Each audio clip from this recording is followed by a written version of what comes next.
We're caught in a trap. I can't walk out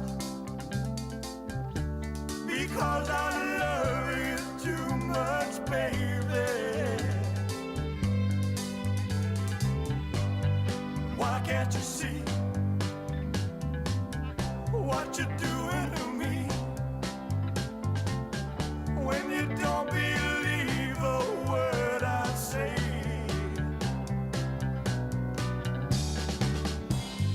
We can't go on together with suspicious minds, and we can build our dreams on suspicious minds.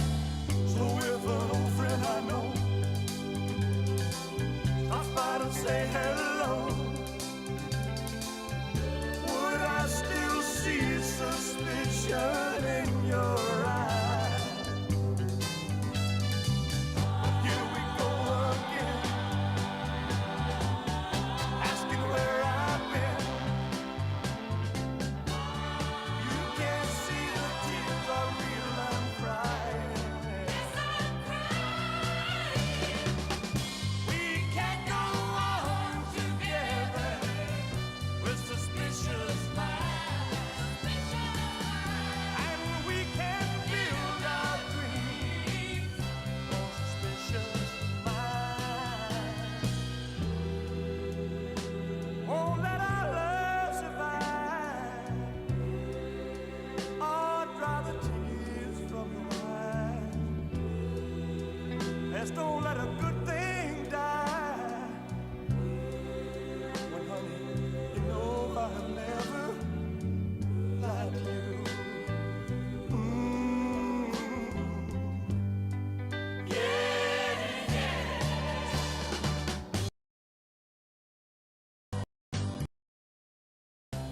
I can't walk out,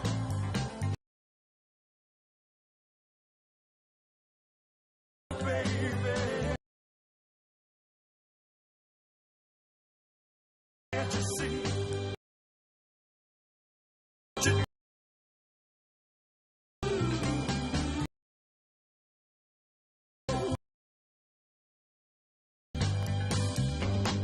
Don't you know I'm caught in a trap?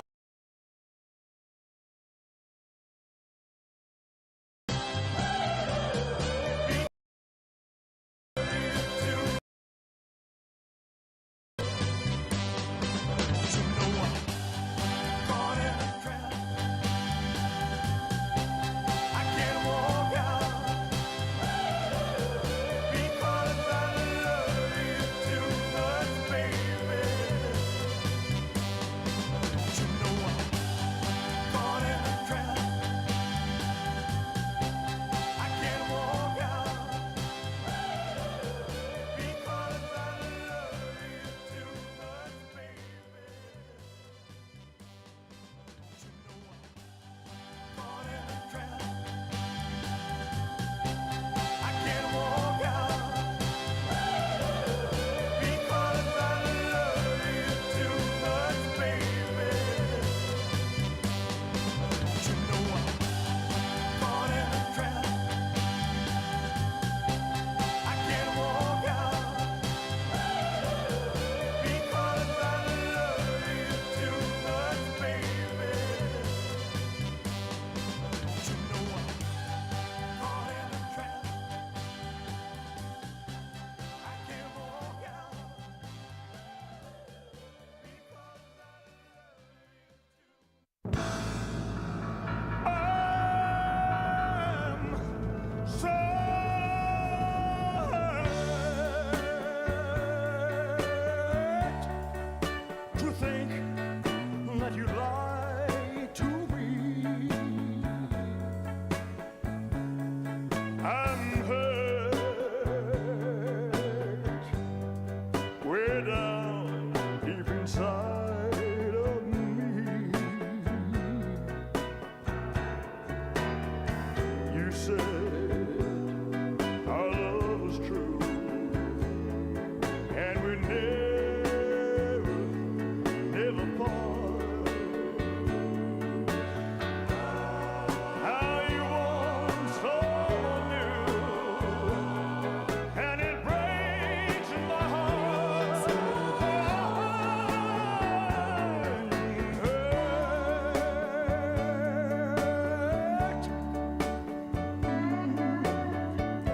much more than you'll ever know. Yes, darling, I'm so hurt because I still love you so. But even though you hurt me like nobody else could ever do, I would never ever hurt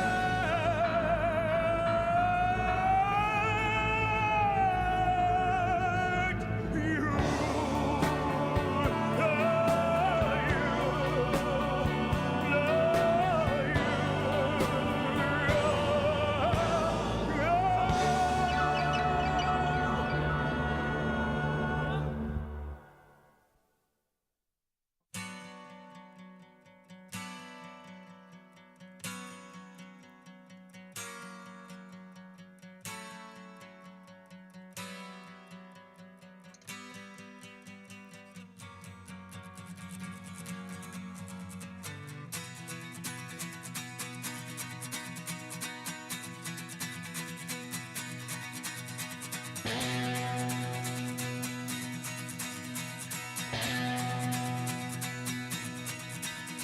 Ever since I was a young boy, I played the silver ball.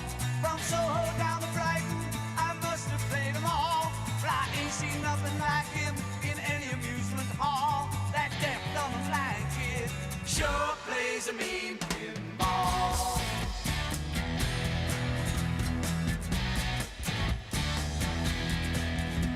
He stands like a statue, becomes part of the machine, feeling all the bumpers, always playing clean, plays by intuition, the digit counters fall. That deaf, dumb, and blind kid sure plays a mean pinball.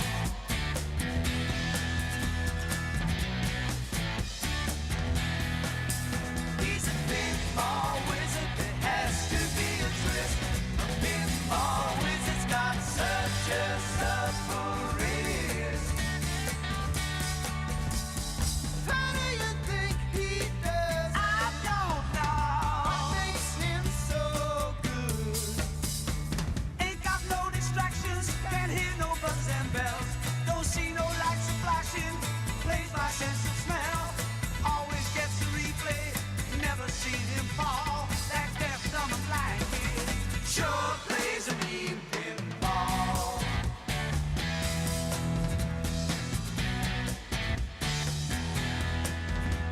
I thought I was the body table king, but I just handed my pinball crown to him.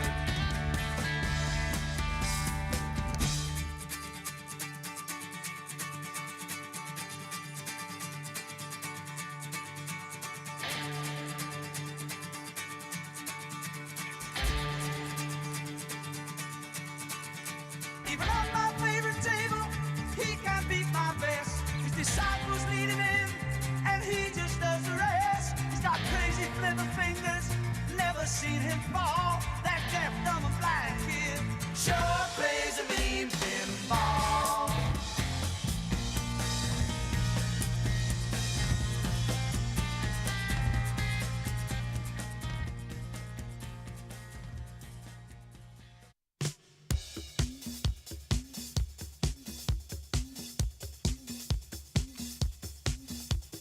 Body, body, wanna feel my body, baby. Such a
macho.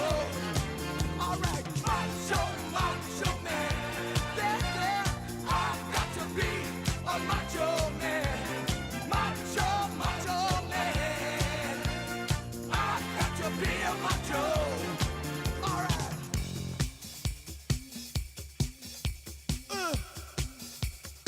Macho, baby. Body, body, body. All right. Body wanna feel my body. Wanna feel my body, baby. Body. All right. Body come and thrill my body. Come and thrill my body. Hey, yeah. Body. All right. Body love to pop my body. Love to pop my body. Hey, yeah. Body. Body is so hot. My body is so hot.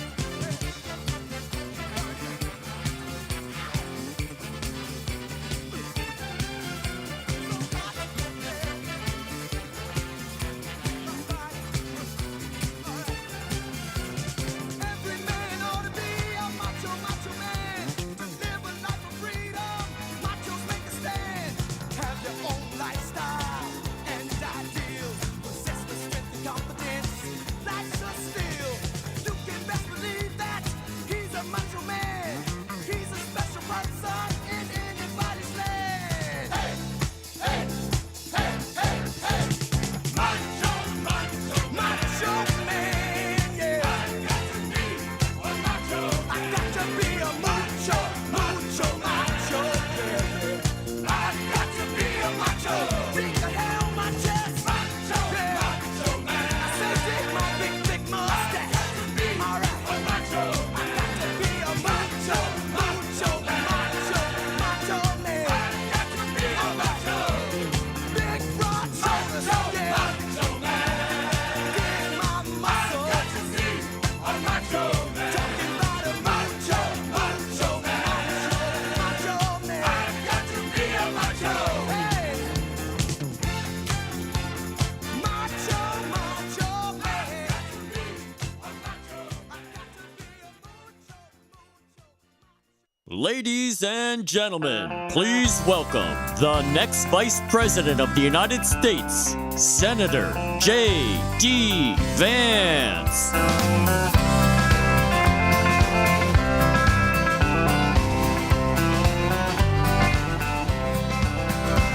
Why don't we liberate these United States? We're the ones who need it worst. Let the rest of the world help us for change, and let's rebuild America first. Our highways and bridges are falling apart. Who's blessed and who has been cursed? There's things to be done all over the world, but let's rebuild America first. Well, I have the distinct honor of getting to talk with you again, but for this time, to introduce the next President of the United States, Donald J. Trump. But before I do, let me just say, sorry.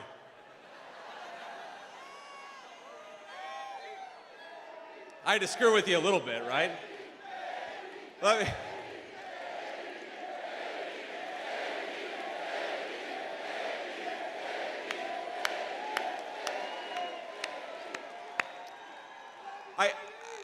How do you introduce the guy? You know, pretty much everybody knows everything about him. They know he was a great president, and we want to make him president again. But you know, what I thought I'd say is, you know, what are the qualifications you need to be a good president? Well, number one, you need to love this country, right? We got a lot of leaders who don't love this country, but there are, frankly, if we're being honest, a lot of people who love this country you wouldn't want to make president just because they love the country. You need something else. And when I wrote my convention speech, and I wrote it mostly myself, had some help from some friends, but I was looking at the history of President Trump's engagement with his country, and one of the things that jumped out at me is if you think about the biggest mistakes we've made as a country, the things that have hurt my home state of Ohio, this state, Michigan, the most, you could have run through the list of things. I'd start with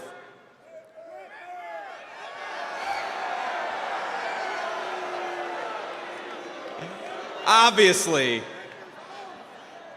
Gretchen Whitmer's a problem. I'm talking about even further back than that.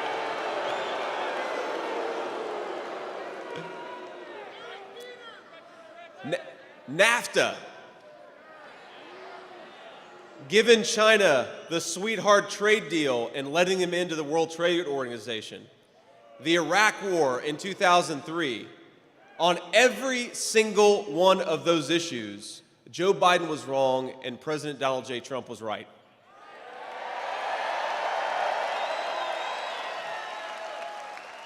Even though he was a real estate developer in New York, he knew instinctively what this country needed and how to put the interests of the citizens of this country first. Now, we had a hell of a 4 years with President Donald J. Trump, didn't we?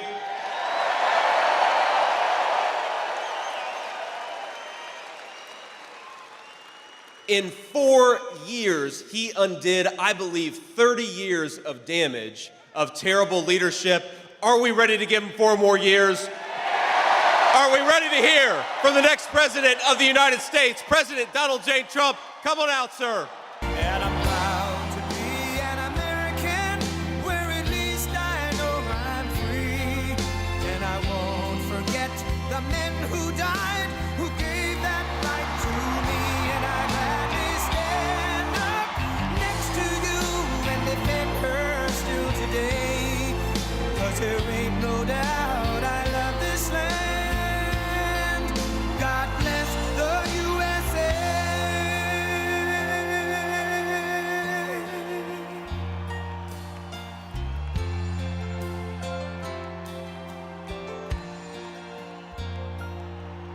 From the lakes of Minnesota to the hills of Tennessee, across the plains of Texas, from sea to shining sea, from Detroit down to Houston and New York to LA, where there's pride in every American heart, and it's time we stand and say that I'm proud to be an American, where at least I know I'm free. And I won't forget the men who died, who gave that right to me. And I gladly stand up next to you and defend her still today. 'Cause there ain't no doubt I love this land. God bless the USA.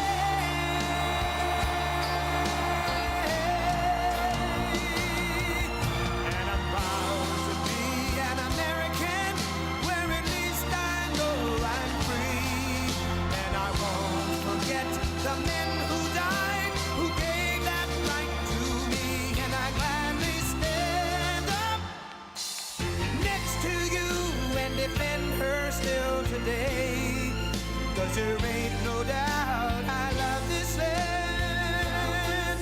God bless the USA.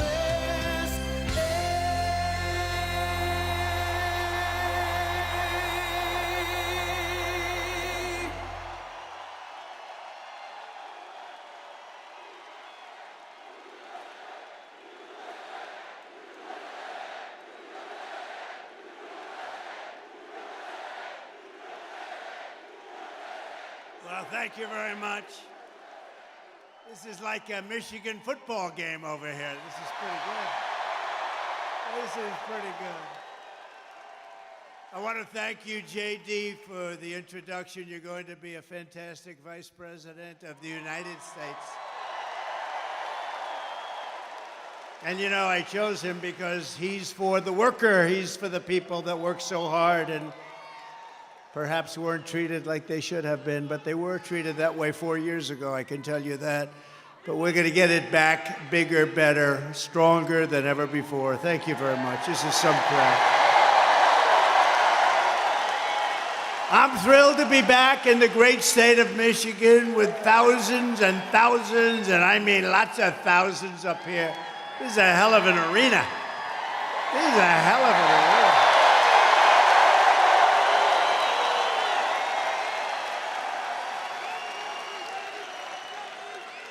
But you are the hardworking patriots that we love. You know, they have crowds of people outside. You're not even going to believe it. They go blocks and blocks. But let's forget about them, right? Let's forget about them. Let me begin this evening with a very special thanks to Americans nationwide, including all of you here today, for your extraordinary outpouring of love and support in the wake of the horrific last Saturday event. And when you think of it, it was exactly 1 week ago today, almost to the hour, even to the minute. Yeah.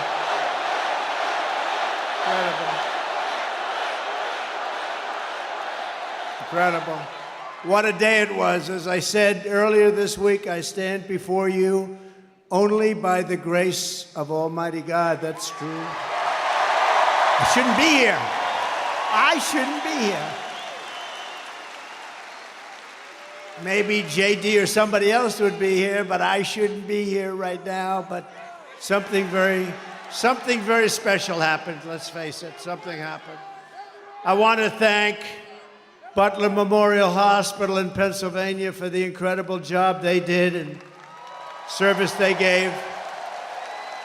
And all of the great citizens of Butler, Pennsylvania, and the surrounding area, and everyone else for the job they did and the love that they showed us all. It was incredible, actually. What a time that was. What a time that was. Nobody's seen anything like it. And hopefully they never will again. And they had cameras blazing. I guess it was different in that way, too, because we were right in the middle. All those, see, look at all the news back there. And they were all blazing. They were going. No, they covered it fairly. They couldn't believe what they were seeing either. So you did cover it fairly. Let me also thank Congressman Ronnie Jackson from Texas. You know Congressman Ronnie Jackson, for the care and treatment he gave me as an outstanding doctor, which he is. He's really an amazing guy. Where's Ronnie? Doc Ronnie's here someplace. Oh, thank you, Ronnie. Thank you very much. Great doctor. He was a great admiral, a great doctor. He's a White House doctor for Bush, Obama, and a guy named Trump. And they said, who was the healthiest of the three? He said, not even a question, Trump. And I said, I love that guy. I love that guy. When he said that, that was my doctor. Even if he's a congressman, that was my doctor. But he's been a great congressman. Thank you very much, Ronnie, for everything. We appreciate it. Ronnie Jackson. We continue to pray for the recovery of the two citizens who were wounded in that evil attack, David Dutch and James Copenhaver, two really incredible people. We remain in contact and send our deepest respect to the families. Corey, as you know, Corey Comparator was a brave firefighter who died, funeral yesterday, shielding his wife and daughters from bullets. He shielded them from the bullets of this horrendous person. Corey was a hero, and we will carry his memory in our hearts for all time. Great hero.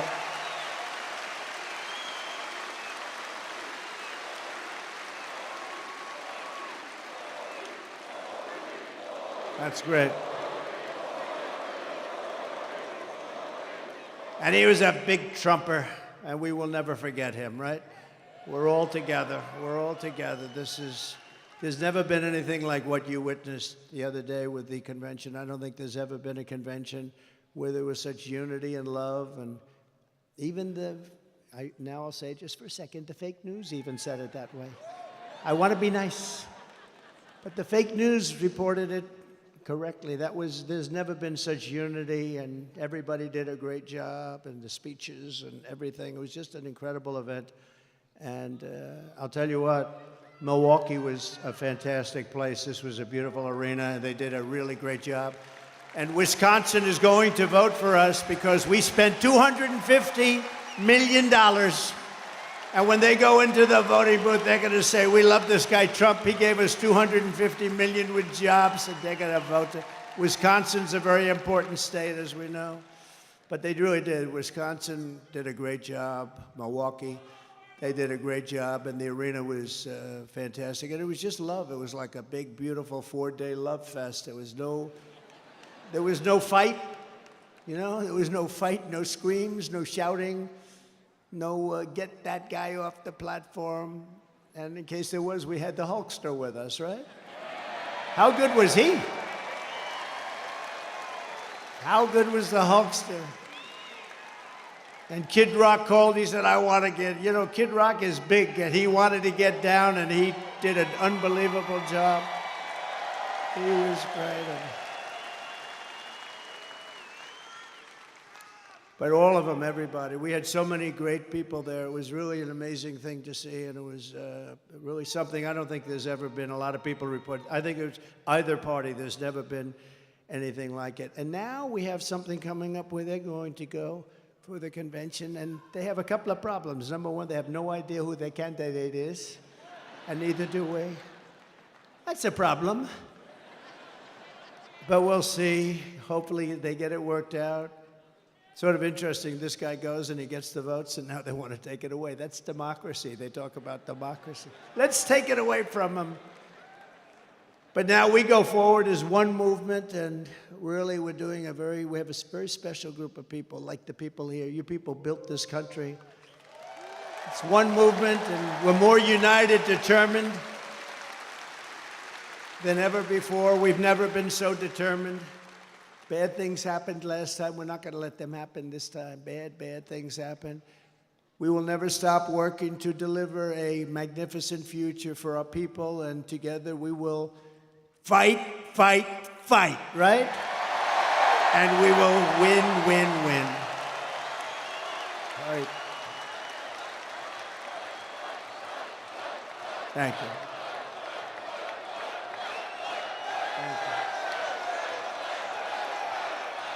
I like this place.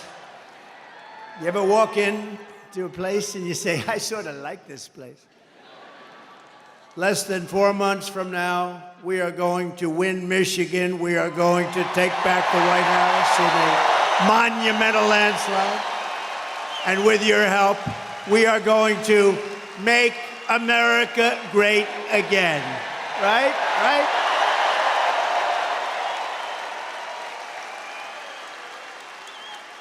At our convention on just a little while ago in Milwaukee on Thursday, it was my tremendous honor to officially accept the Republican nomination for President of the United States.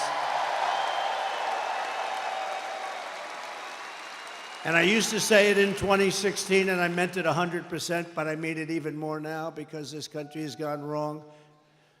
We're a failing nation. We're really a left-at failing nation right now. This will be the most important election in the history of our country. This is going to be the most important election. We cannot let it slip by. We cannot let people cheat. We cannot let this slip by, or we're not going to have a country. Because I do have other things I could be doing. It would be a lot easier. Although I'd rather be with you than sitting on some gorgeous beach watching boring waves coming in. No, I would rather be. Actually, I would. You know that. I think that's one of the reasons we've been so successful together. You know I mean that, too. But we're going to make our country more successful than ever before. Yet even as we gather this evening, we will, and take a look, still, the Democratic nominee, we're going to find out shortly, maybe, I don't know. Let's do this. Let's do a poll. You know, I love doing polls, right? Like I do a poll, I do lots of polls, like, do you like Make America Great Again, or do you like America First, or do you like them both? I like them both, right? But let's do a poll on candidates, ready? So I'll go, we're gonna do a poll on a few candidates. The press will like this because they won't have to pay for the poll. You know, you do these crazy polls and they charge you $250. Look, there's Mr. Wall. This guy is the greatest guy. This guy, he must have a lot of money because he's at so many different rallies. And he was at the one, that was a tough one, wasn't he? That was something. You were right up in the front there. You saw that. That was something. We're going to do a poll, and it's going to be a very nice poll. And right? Who's your favorite candidate? Who would you like? Let's do it. Who would you most like to run against? Because, you know, you could say, who's the best candidate? We're saying, who would you like to?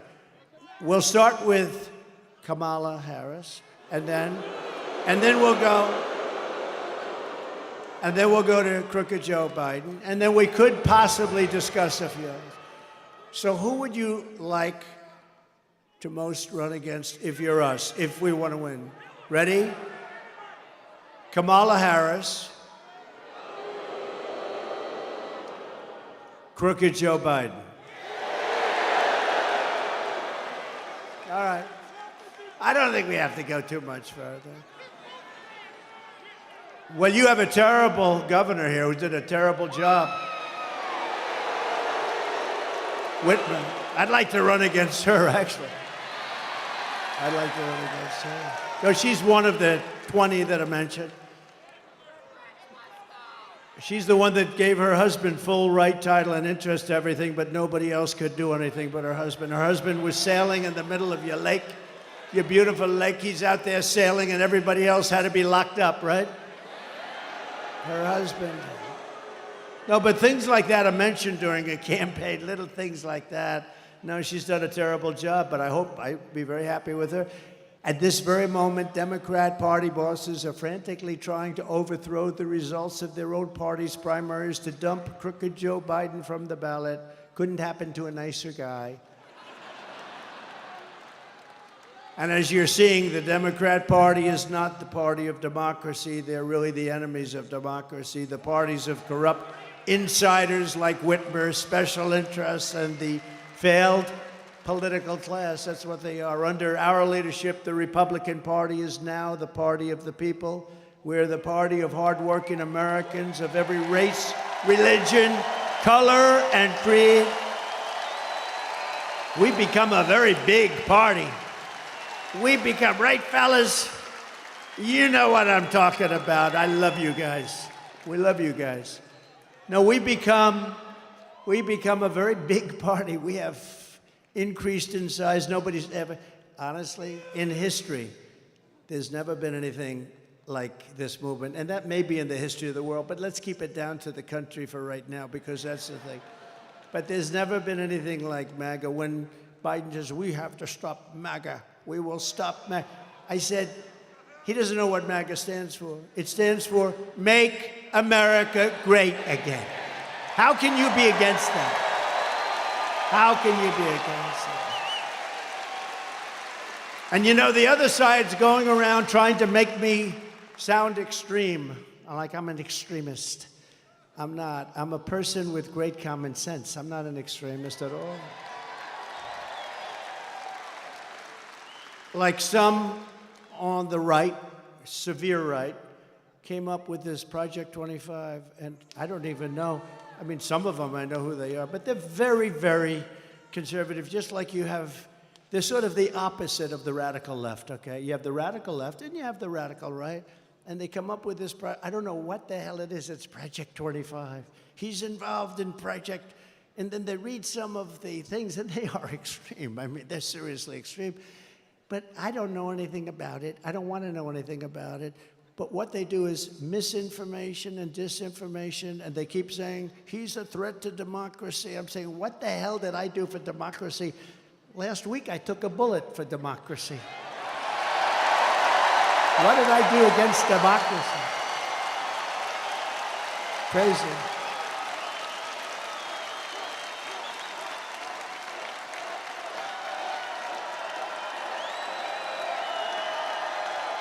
Hello, Chris.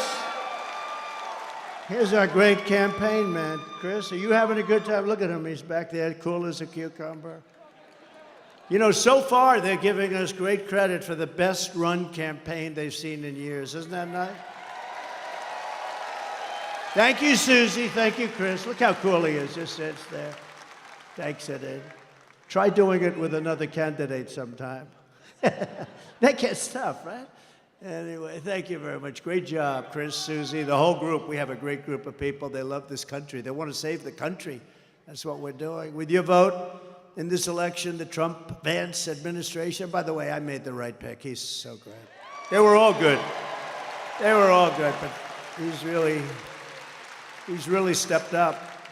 But the Trump-Vance administration will begin rapidly reversing every single Biden-Harris disaster starting on day one.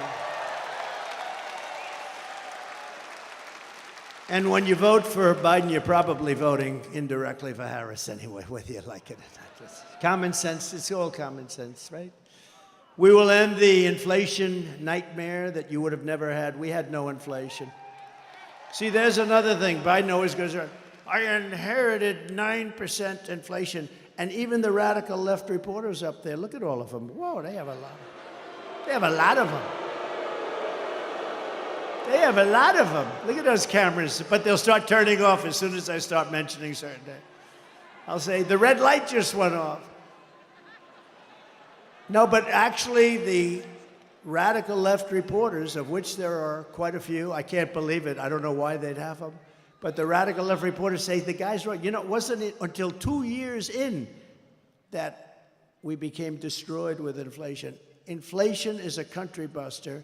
It's a class buster. It busts everything, low income, middle income especially, and they get they're busted. The country gets busted. Look at Germany from centuries ago. Look at every country that's had inflation. And we had, I believe, the greatest inflation in the history of our country. They don't even report it properly because they leave the worst numbers out.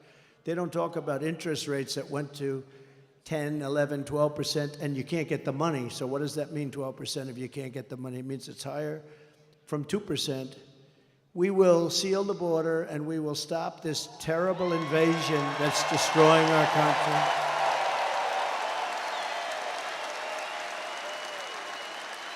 We will crush migrant crime. We're going to crush migrant crime. Oh, we have a new form of crime now. It's called migrant crime. The only good thing about these migrants coming in is they make our gang members and criminals look like the nicest people you've ever met. These people are much tougher. They come from all over the world, not just from South America. We're going to return law and order to our streets and restore patriotism to our schools. We gave you already the largest tax cut in the history of our country, larger than the Reagan cuts, but now we will give you an additional tax cut, a number of tax cuts that will make it. We took in more money after the tax cuts than we did prior. We took in billions and billions of dollars more after the tax cuts than we did. We had the greatest economy in the history of our country. Everyone knows that. We're going to slash regulations. That's what created all of those jobs and gave them bounce-back jobs. You know, they're called bounce-back jobs. After COVID, they bounce back. Everybody knows that. When you have something like COVID, which rarely happens, but when you have something like that, they're called bounce-back jobs. And we're going to bring down energy prices very rapidly. It was energy that caused the problem and their stupidity, and we're going to bring it down very quickly. Your energy bills will be cut in half, at least cut in half. Some sections, like in New England, I'll be able to cut their energy by 60, 70%. It's absolutely crazy what has happened with energy. We buy the oil from Venezuela. They used to be our enemy. I don't know. We buy from Venezuela. It's not really oil, it's tar. And you know, there's only one refinery in the world that can do it. It's very heavy, horrible stuff. It's garbage. It's tar. You lift it. I said, that's not oil. We want light, sweet, crude. We have the best oil. We have the best everything. We go to Venezuela. You know where they refine it? In Houston, Texas. It's the only plant in the world that can refine that stuff. So we go to Venezuela. We pay them a fortune. We take that dictatorship. We make the dictatorship wealthy. These people don't know what the hell they're doing. They're incompetent. They're grossly incompetent. The biggest threat is because we have incompetent. That's the threat to democracy. It's a threat to our country. We have incompetent people leading our country, grossly incompetent people. America's enemies will fear us. The United States will again command the respect that it deserves. Viktor Orban, the very powerful leader of Hungary, said, when asked what happened with the world that's falling to pieces, there are wars all over, he said, bring back Trump, it'll all end. It all ended. We had no problem in the world.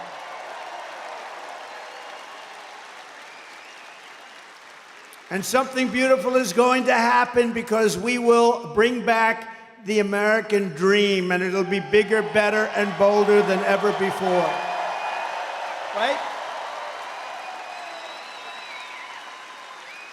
And most importantly, for the people of this great state, you know, years ago, they gave me in Michigan the Man of the Year. That was long before I was a politician. I was a business guy. I did well. I liked the state, but I don't know. I heard Man of the Year, Michigan. I said, that's cool. That's good. I'm going to make that trip. I didn't know why they were giving it to me. Nothing, but they were giving it to me for, I guess, the fact that I employed a lot of people. I did real well.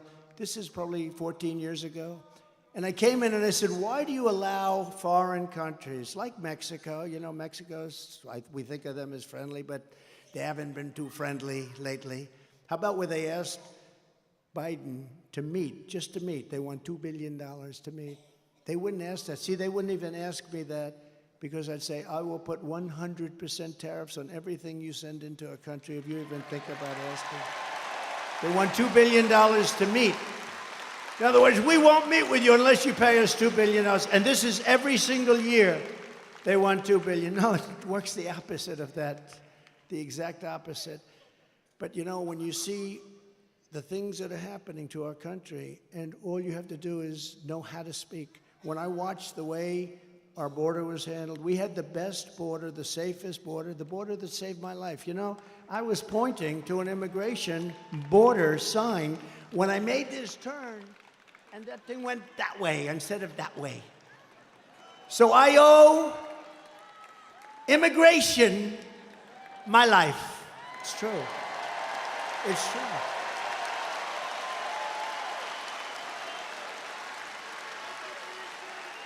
Now, think about it. I'm talking thousands and thousands, much more than even this. I mean, we're restricted because you're in this giant arena. That's the one thing about outdoor that's good. You can have unlimited. Thousands and thousands, as far as the eye can see. Nobody's over here or over here because there's nobody there. It starts like this, as far as the eye can see. And I said, look at the great results that we had on immigration. Just look at them.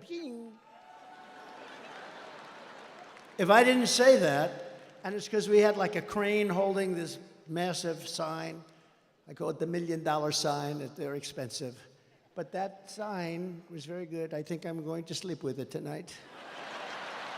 I'm going to sleep with it tonight. I said, what was that? What was that? Ooh, then I looked, I said, that's not good. That's not good. So it was immigration, if you think about it, right? Immigration, I would have never been looking to the right, and I had to be. It was the only place that would have saved us. They do these reports in the New York Times and all over the place where they had, you know, the shape, you know, if he turns this way, this way, this way. If every shot was no good for me except for the one direct, and came whizzing by. And I hope we have to never go through that again, everybody, because it's so horrible, horrible.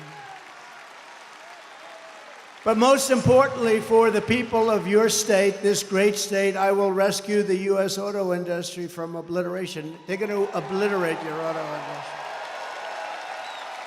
And anybody that votes for the head of the United Auto Workers, this guy doesn't know what he's doing. He's approved all electric cars. And you know, Elon, I love Elon Musk. Do we love him? I love him. And I'm constantly talking about electric cars, but I don't mean I'm against, I'm totally for them, but whatever the market says, and if it's 10% of the market, 12%, 7%, 20%, whatever it is, it's okay. But you can't have 100% electric cars. And you know, so Elon endorsed me recently, the other day, actually. He's great. Elon Musk. He's a brilliant guy. Every time I call him, he's talking about, I got a new idea for a rocket. You have to hear this. No, it's true. You know, the first time I ever saw this, I'm watching television like 3 years ago, and I see a rocket engine, motor engine, come down landing, straight up in, no wings, no nothing, and it's landing. And I thought I was seeing things. What is that? And it's landing on a barge in the middle of the ocean. And then another one comes down, and another one, I guess 4 of them came down, 3 or 4, and they land upright. I said, what the hell was that? I've never seen that before. Now, if that were government, you wouldn't see that for another 50 to 100 years. But it was Elon.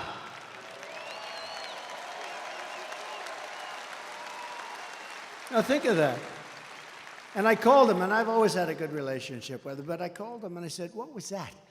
He said, well, we saved the engines. We saved the engines because it's very expensive to build. So, I mean, it didn't take me long to figure that if you save them, that's good, but who the hell thought you could do that? No wings, no nothing, just like these big, long, massive tubes, and they're landing gently right on the dot. I said, that's the coolest thing I've ever seen. And you say, how long would it take government to come up with that one? I don't think they ever heard of it. Perhaps they still haven't heard of it. But, you know, he's a very advanced person, and he's doing other things that are great, and so are others. We have to make life good for our smart people, you know? We have some smart people. We have to make life good for our smart people, and he's as smart as you get. But Elon endorsed me the other day, and I didn't even know this. He didn't even tell me about it. But he gives me $45 million a month. A month. Not 45 million. Gives me 45 million a month. And I talked to him just a little while ago to say I was coming here, how you doing? And he didn't even mention it. He didn't mention. I mean, other guys, they give you $2 and you got to take them to lunch. You got to wine them, dine them. No, he's a great guy, he really is. But, you know, he's never mentioned to me, why are you hitting the electric cars? Because he understands I'm not hitting it. I think it's incredible. I've had them. I've driven them. They're incredible. But they're not for everybody. Some people have to drive long distances.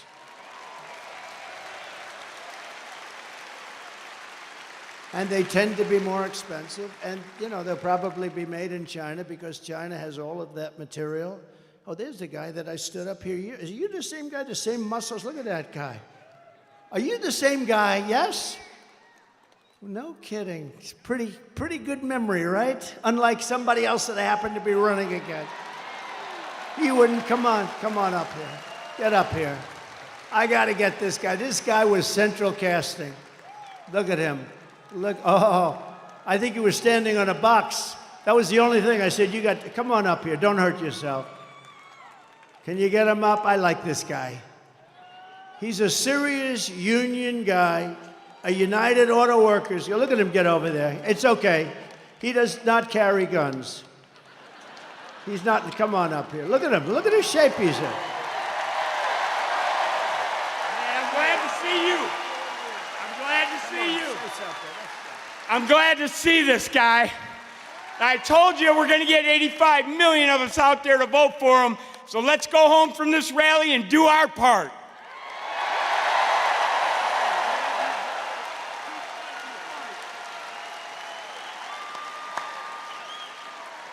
Look at the arms on him. I may have height, but his arms are definitely more powerful, huh? Look at that guy.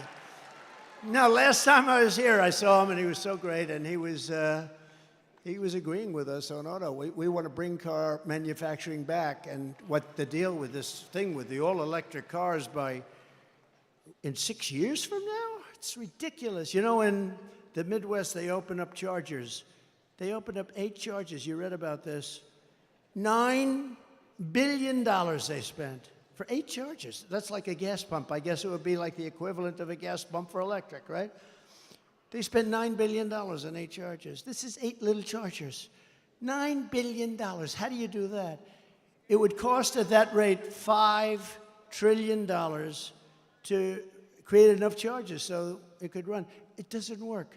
And it doesn't work the trucks either. I was with Swift, big Swift company. How many trucks are you on? 29,000, sir. 29,000? That's a lot of trucks.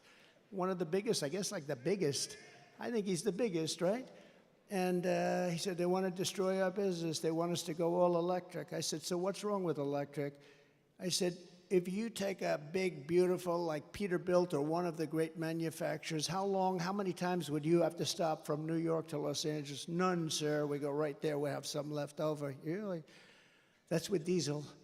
I said, what about if it's electric? We have 6 to 7 stops, about 3 hours each. So immediately he's saying, that's not working too well. He said, but there are other problems. He said, the truck is so much heavier that you'd have to rebuild every bridge in the country. That doesn't sound too good, right? And then the third thing, he said that the battery is so much bigger than a tank, a big tank for the diesel or for the gasoline, but the diesel mostly. It's so much bigger that most of our payload would be holding batteries. In other words, we wouldn't have any room for the product. So let's say you hear those 3 minor details. Typically, you would end the conversation, would say, that doesn't work. These people said, we don't care. We want you to go all electric. Can you believe these people? They're crazy. They're crazy. No, they're crazy. And they want boats to do the same thing. I was with in South Carolina, one of the biggest boat manufacturers of, smaller fishing boats from, let's say, 16 to 35 feet. And he said, we have a problem. They keep pushing, the beautiful outboard engines. You have Mercury and Evinrude, I guess they used to have. I don't know if they have it anymore. But those big, beautiful outboard engines they have, they work great. Or just interior engines run by a thing called gasoline. So he said they want us to figure out how to go all electric in a boat, right? All electric. I said, well, what is the problem? He said, we'd have to take the entire lower cabin where we have bedrooms, and we'd have to make that into a battery. But the bigger problem is, sir, it won't float because it's so heavy. It won't float. It won't float. And I always tell the story with, like, well, what would you do? Because, my uncle was a great professor at MIT for 41 years, I think. He's the longest serving, Dr. John Trump, she knows. He was great, very smart. We have a very smart family, actually. But he was a great guy, and I always saw I was very interested in this, but the press kills me all the time. They say, he keeps talking about sharks and this. I don't. I tell an analogy. If I'm in a boat, it's all electric, and it starts to sink. I asked the guy, do you get electrocuted sitting over this? And then I say, and I don't think there's anything wrong with this, do you? Because it's an analogy. I say, and if there's a shark about 10 yards away, right where they are, right where all the congressmen are, right over there, look at us. Well, they're sharks. They're sharks. If there's a shark about 10 yards away, do I get electrocuted or do I go with the shark? I said, because I will take electrocution all day long. Despite the environmentalists that say how wonderful sharks are. You ever hear these people? We had 3 killings by a shark this weekend, ripped people apart, and then you have the environmentalists going, well, they didn't mean to do it. They mistook them for a seal. They didn't want to hurt the child. No, I don't want that. Common sense, right? I mean, how about they catch a shark, vicious that they've been after, and they take him to a little deeper water and they put him back in? I wouldn't do that. Would anybody do that here? Let me ask you, this is Michigan. These guys wouldn't do it. But they always get on me. They say, why is he talking about electricity and sharks? What do they have? Well, they know exactly. It's sort of a cute little story. Do I take electrocution or do I take death by a shark? And I'll always take electrocution. But isn't it ridiculous? Think of it. Isn't it ridiculous? They want to make a boat that's far too heavy, that can barely float, and they're driving people out of business. They're destroying this country. They're stupidly destroying this country. The Army tanks are the other one. They want to make all electric. We make the best tanks in the world. They want to have them. So that as we go into a country to bomb the hell out of it, we will do it in an environmentally friendly way. No? And with an Army tank, again, the battery's very big, very heavy, and doesn't last long. You know what it is? It's an Army tank, and it's like you're pulling a wagon behind the Army tank. You're pulling a wagon like a child pulls a wagon, and it's loaded up with a battery. So we got to get back to common sense. The aircrafts, too. They want to make our jet fighters a biofuel jet fighter that shows 18% less efficiency. That's the difference between winning and losing a fight. And you know what happens? I say, I'm not doing it. And we ended all of that stuff. They brought it back. We will end it on day one. We're not going to be doing that stuff. Okay?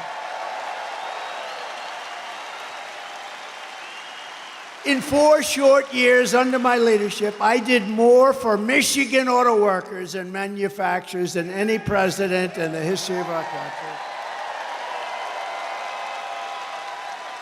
And just as I promised, I withdrew from the Trans-Pacific Partnership, which would have totally destroyed your auto industry. I ended the disaster known as NAFTA. That was the worst trade deal ever made. That was the worst trade deal considered by him. That was so unfair to us with Mexico and Canada, the worst trade deal ever made, and replaced it with what they call the best trade deal ever made, the USMCA, Mexico and Canada. And I know it's good because Mexico and Canada are right now, as we speak, working like hell to try and renegotiate the deal. Don't do it, Biden. Well, he doesn't know what's going on. Don't do it. He's watching us now. He'll say, what's that trade deal they're talking about? Well, sir, they've been negotiating with us for about 2 years. I never heard of that negotiation. Where is Mexico anyway? Where is it? See, now the fake news will take the statement I just say, where is Mexico? And they'll put it on television. Trump didn't know where Mexico is. Oh, they do. They do. It's very dangerous. The biggest threat I have to my administration is sarcasm because they play it against me. When I show that he can't walk off, he can never find the entrances off a stage, like one here, one there, 2 here. He could jump off the front, I guess.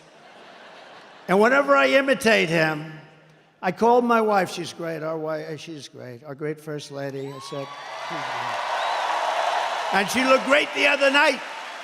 She made that entrance. She made a lot of entrances. She's just something. But she walked in, but I told her the other night, I said, how good was I? How good? This was at a rally a couple of weeks ago. How good was I? Well, you were really good, but not great. Why? Well, it showed that you didn't know how to get off the stage. Well, I was imitating Biden. So what they do is they show the imitation of Biden. They said Trump didn't know how to get off the stage. That's our fake news. So we have to be very careful. So I haven't done it in about 3 weeks. I'll do it again, but maybe not right now. It's too... Darling, you were great. I mean, I get these crowds, 50, 60, 70,000. In New Jersey, we're leading New Jersey by 4 points, by the way. We're leading Michigan by 6 points.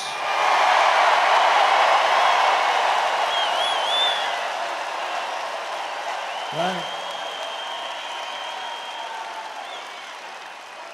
And a report just came out. Actually, we're leading everywhere and nationally, and we have to keep it that way. Got to make sure they don't cheat.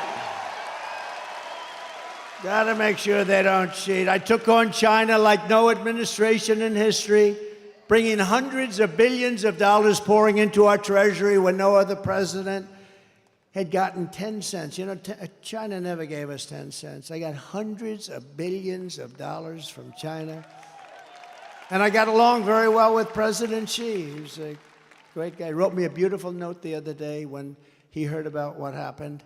And he wrote me a beautiful, most of the leaders do. You know, a lot of them didn't like what I was doing to them, but they also knew it was about time. The jig was up, right? It was about time. But they wrote me, almost all of them wrote me notes. It was nice. Now I have a good relationship with all of them. That's a good thing. You know, a lot of times the press would say, he gets along with Kim Jong-un, North Korea. He has a lot of nuclear weapons. I got along with him great. You were never in danger with me as your president. It's a good thing to get along, not a bad thing. I used to tell him, why don't you do something else? All he wants to do is buy nuclear weapons and make them. I said, just relax, chill. You got enough. You got so much nuclear weapons, so much. I said, just relax. Go to let's go to a baseball game. I'll show you what a baseball. We'll go watch the Yankees, or we'll come watch Michigan at its home opener. Okay, how about that? Are you going to have a good team this year, I think, right? Pretty good. I heard good. I heard good, but who the hell knows, right? Guy drops a pass, that's the end of that season. It's a risky business. I proudly imposed a 27.5 tariff on all Chinese auto imports to keep China and Chinese cars, keep them out of America. You don't sell a lot of Chinese cars in here because of what, and if you did, it'd be fewer cars that you made. We're going to bring back the auto industry because of, we're going to bring it back. We're going to have them. If they want to come in and sell us cars, they can, but they have to build plants here, and they have to hire our workers, and that's fine, and nobody can say anything about it. Under the radical Democrat policies, the U.S. auto industry is being decimated. You know, we lost 64% of our industry over the years, 64%. We were a giant, and now they're made, a lot of them made in Mexico. Mexico's taken 35% of the auto industry, and we did something very strong. We did something very strong with Mexico. But, you know, when I was building the wall, I said, you have to give us 28,000 soldiers. And they laughed at me. I hate when people laugh at me. I hate it. I hate it. No, it's so disrespectful. They laughed at me. We won't do that. Why would we do that? I said, because you have to. We're building the wall. People are flowing in through your country. We want 28,000 soldiers to protect us while we're building the wall. They said, no, no, no. And then they said, after I said, look, here's the story. If you don't do it, we're going to charge you a 25% tariff on every car that you send into America. And then it's going to 50% next month. Then it's going to 75%. And then it's going to 100%, and then I'll stop. And the gentleman representing the president's a great guy. He's no longer president, but he's a great guy. He was a great guy, still is. But he said, I'd like to discuss this with the president. I said, 5 minutes, I got to go. I have something much more important to do. And he came back. He said, Mr. President, we would love to give you soldiers to protect your wall, free of charge, of course. That's how I got those great numbers on that beautiful, beautiful graph that we talk about. They gave us everything I wanted. I got everything from Mexico, and then this stupid person, low IQ, he's a low IQ individual. Take his IQ. I guarantee you it's in the low 50s or 60s. And he's negotiating against Putin, President Xi of China, Macron of France, very smart guy. I told him he was going to do something very bad to our country. I said, that's okay, you can do it, but I'm going to put a 100% tariff on all wines and champagnes that come in from France. He said, no, no, no, Donald, you cannot do that. I said, I'm doing it. Donald, you cannot do that. That's not fair. He's going to charge our companies, American companies, 25% for doing nothing, for being in France. Big deal, right? Big deal. So I said, okay, that's all right. I'm charging you 100% tariff. I gave it to all my people, Mnuchin, all smart guys. They came back, sir, they won't do it. They won't budge. I said, they'll budge. I called them up. And I talked to the president of France, Emmanuel Macron. He's a nice guy. I said, but he's, you know, he likes France. I like the USA. Does that make sense? I said, Emmanuel, it's so nice to talk to you. I understand you're going to charge our companies 25%, Emmanuel. Yes, yes, yes, Donald. It was approved by whoever the hell approves the parliament. Whatever the hell they have over there, they were going to approve it. It's been fully approved. Yes, I'm so sorry. I said, well, that's okay. You can have it approved, but here's the story. Starting tomorrow morning at 7 o'clock, every bottle of wine and every bottle of champagne that's shipped into the United States is going to have a 100% tariff on it. No, no, no, you cannot do that. That is not fair. I said, not fair for you to charge our companies 25%. He said, you cannot do it. I said, I'm signing the papers now. I will call you right back. Calls me back. Donald, we would be delighted, Mr. President, to take that tax off. We have decided to take it off. It'll be off by tonight, sir. It'll be off by tonight. And it was off. And it was off. You think Joe Biden does that? He doesn't know what the hell he's doing. Their policies are no good. Remember, whether it's Biden or anybody else, they want open borders. They want all the same stuff. So it's like, you know, but he's in particular, he's pretty bad, I tell you. Can you imagine these killers, these are sharp. You know, the press gets angry. They said, is President Xi of China, is he a smart man? I said, no, he's a brilliant man. He controls 1.4 billion people with an iron fist. he makes guys like Biden look like babies. They don't even know whether they're coming or going. Yes, the next day headlines, Trump calls him brilliant. How dare? No, okay. Let's say he's not a smart man. Okay, whatever makes you happy. No matter what you do. I say he's a brilliant man. They went crazy because I called him brilliant. So I'm just going to have to say, he's okay. No, he's very smart. But and you know what else? He's a fierce person. Do you understand that? Some of the people here know what this means, especially some of the women, right? They know better than the men about fierce. I know the women. They know better than the men. They're more fierce than the men. Oh, her. But no, he's a fierce individual. He's a fierce man. Can you imagine when he meets this guy? He thinks Trump is playing a joke on him. He actually thinks there's some kind of that I'm playing a joke. He doesn't believe what happened. He doesn't believe the last election. He thinks I'm playing a joke on him. But can you imagine President Xi, Putin, all of them? They're all smart, tough. They love their country, or they want to do well with their country, whatever it is, all ideology. But we have to have somebody that can protect us. And Orban was right. We have to have somebody that can protect us. Right now, we have really low IQ people in there.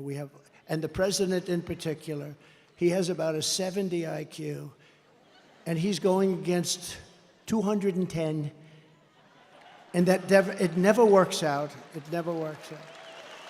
When I'm back in the White House,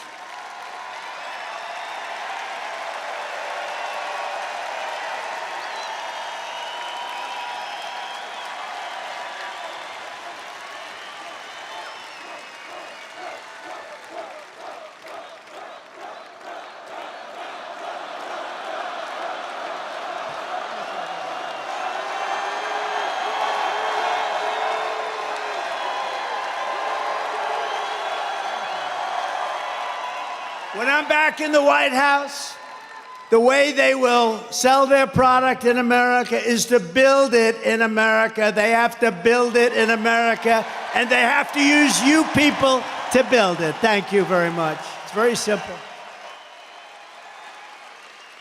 We will build American, buy American. We're going to hire American. We're going to get it going. We're going to get the auto industry back. It's ridiculous.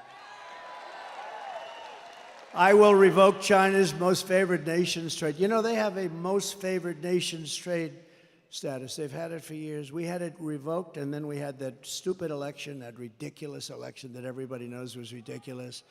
But I will revoke it. They have a trade where basically they're saying we're just beginning. They're not just beginning. They're teaching our people too much. I will pass the Trump Reciprocal Trade Act, meaning if China charges us a 100 or 200% tariff or tax, we will charge them a 200% tax. Very simple. It's called reciprocal. They charge, we charge. It sort of says, I shouldn't say this, because, you know, Franklin Graham, I told the story the other night, Franklin Graham, he's such a wonderful guy. Billy Graham was his father, the greatest. My father used to take me to Yankee Stadium to watch Billy Graham. The place was packed, and he would get up and he would rant and rave, and you left there and you believed that it was God, in fact, that helped me last week. You would believe it if you listened to Billy Graham. And Franklin Graham is right, probably, but he wrote me a beautiful letter. He says, President Trump, I watch your speeches and your rallies all the time. I love your storytelling. There's nobody that can do it like you, but please, you're hurting yourself very badly. Don't use foul language.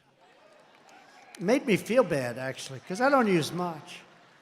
And if it is foul, it's not really foul. You know, there's really foul, and then there's a little off. Like some people they don't like the word hell. That's a bad word. You know, I mean, that's not good. Or the word bullshit they don't like, so I won't use it. No, it's true, but it's more descriptive. There's just no word to sort of. But he said, so please, so I've been really good, and for the last 4 or 5 times I've really been good, but you know, you lose a little something. But reciprocal trade, it basically means you screw us and we'll screw you. It's very simple. And I can't describe it. And I don't think it's foul. But he's probably right. To further protect Michigan auto workers, I will end the Biden-Harris electric vehicle mandate on day one. It's going to end on day one. And I will immediately terminate the Green New scam, and we're going to use that money to build roads and highways and bridges.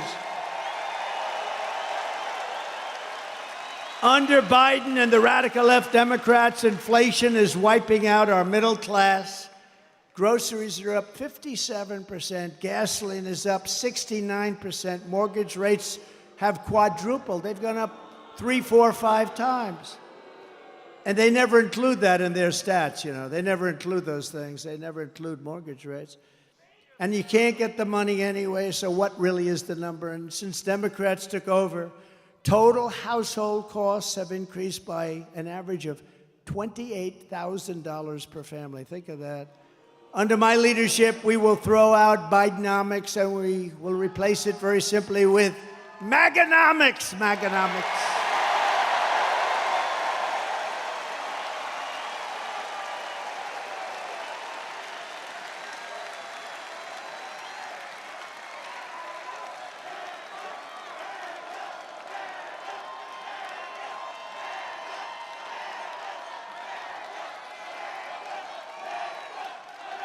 You know, I have to just interject. If you would turn off those cameras, because I don't want this. See the screen up there of me? That's very severe, that comb over. That's a severe sucker. What's with that one? It looks okay from the other side. But that is very severe. I apologize. Man, I looked up there. I said, whoa. Look at that. Wow. That's like a work of art.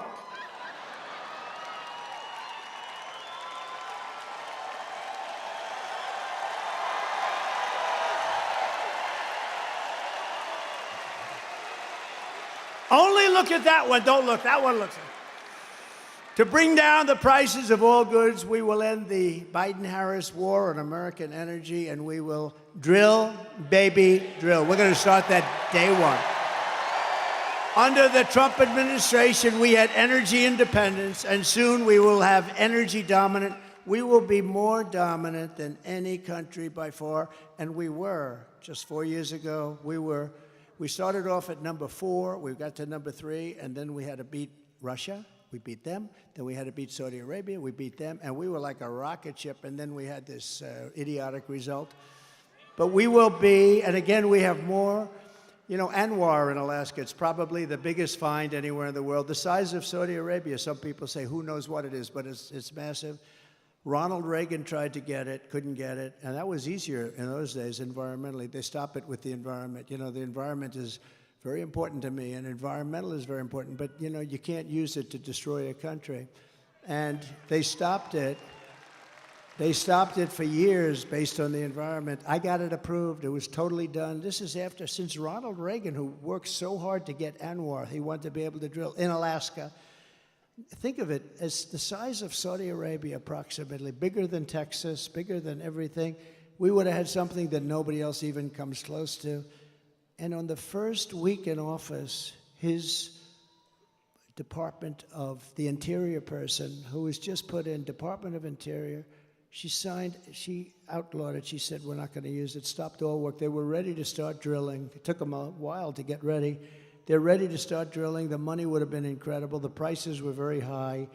We're the only country that stops drilling when the prices are at an all-time high. And we stopped drilling, but we'll get that back, and I'll get it back very fast. But Anwar, they cut it.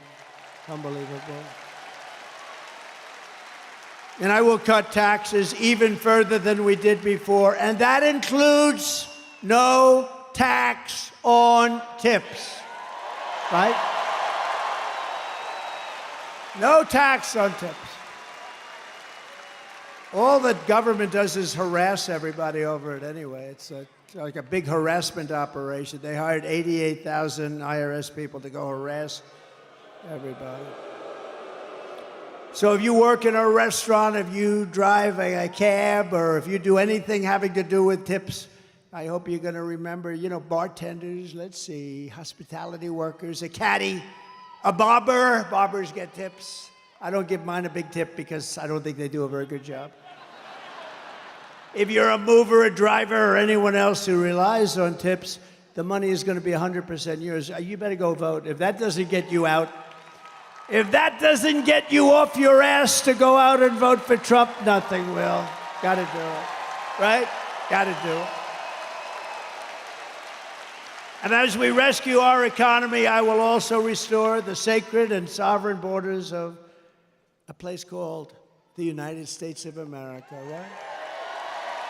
United States of America. With Democrats in charge, the greatest invasion in history is taking place right now. This is an invasion of our country. You know, you remember during the time I was trying to get the wall and I was getting all sorts of assurances, and you couldn't get it from Congress. It was incredible. So I did get a lot of money for the military. So I put an extra $10 billion. I put a little fund, an extra $10 billion. I then called it an invasion of our country, and I took it out of the military, and I got it built. And now we're going to build it larger. We have to close up the areas that weren't built. We have certain areas where we needed to have them open for a little while for getting all of our stuff back. I don't like leaving brand new bulldozers and everything on the other side of the border, right? We want to close it up. But we had certain areas we had to close up. And when they took over, they said, we're not going to close it. I said, these guys actually do. I thought they were kidding. I thought they were not being serious. They want to. Who would want an open border? Who would want an open border where people come in from prisons and jails and mental institutions? Either people that don't love our country, stupid people. They're not stupid because anybody that can cheat that well in an election's not stupid. Or maybe a new thing is emerging where they want to get people to vote illegally, and they don't care. They have no shame. And we're watching that. Our chairman is here. The Republican chairman is here, the whole thing. See? The big boss is here in Michigan, so you're going to remember that.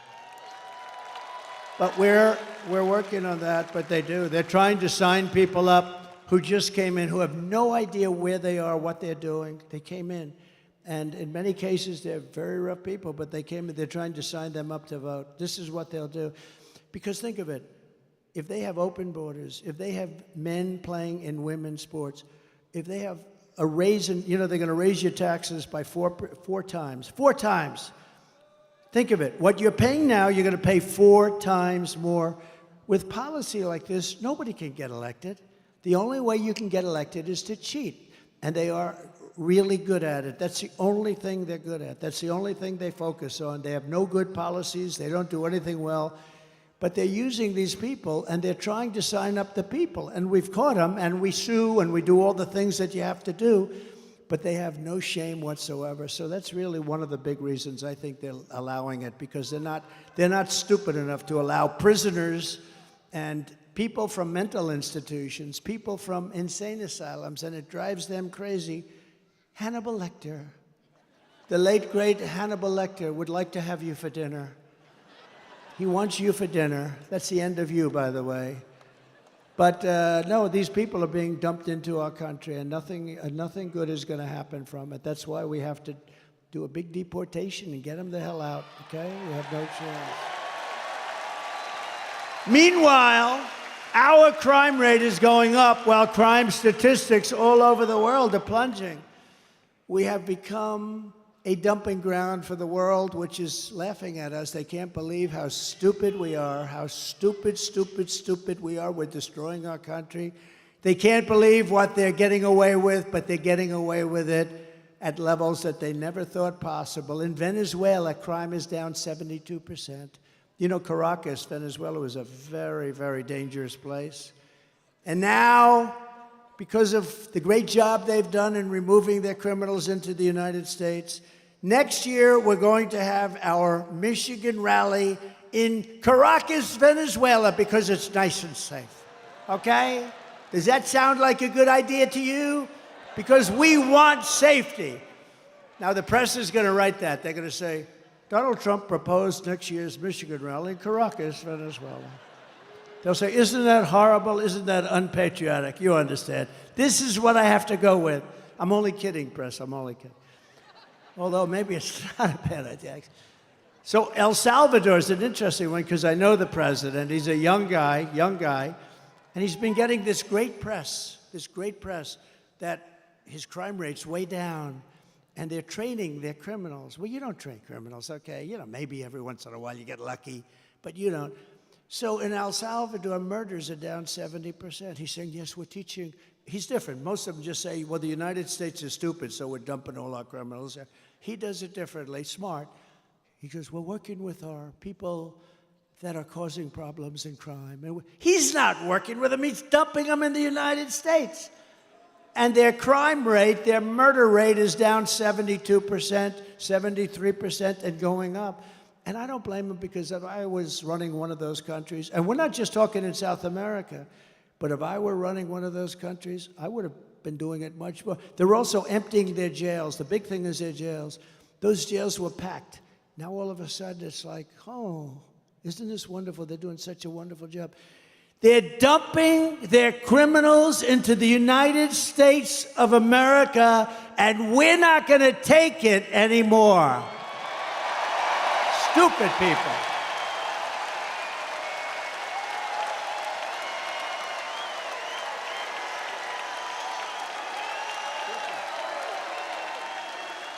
You're not going to teach a criminal not to be a criminal. Not going to happen. And you don't have the time, you don't have the energy because you have to do other things. That is why, as soon as I take the oath of office, we will begin the largest deportation operation in the history of our country, even larger than that of President Dwight D. Eisenhower many years ago. He was a big deportation person. Under the radical left Democrats, Michigan communities are being overrun with migrant crime. You know that better than anybody, right? Does everybody agree? It's being unbelievable. In Oakland County, criminal squads of illegal alien gang members are hiding in the trees and breaking into Michigan homes after dark, looting them for jewelry, purses. They're taking the women's purses right out of their bedrooms. Electronics, cash, they're stealing, they're robbing the houses. Earlier this year in Kent County, does anybody live in Kent County here? Sounds good to me, but you're not gonna like this. A sadistic illegal alien, of which there are many criminals, was sentenced for executing a 22-year-old Grand Rapids woman while she was in her car with her 1-year-old baby, shooting her at least 5 times with a rifle at point-blank range, while the killer was wanted on an outstanding warrant for attempted strangulation of another woman. When I return to the White House, we will stop the plunder, rape, slaughter, and destruction of our American suburbs, cities, and towns. We will shut down deadly sanctuary cities. We're not going to have them anymore. And we will shift massive portions of federal law enforcement to immigration enforcement. We're going to get the bad ones out. We're going to get them out immediately. It's not going to take long. We're going to rely on law enforcement, and we're going to give law enforcement back their dignity, respect, and power so they're allowed to protect you.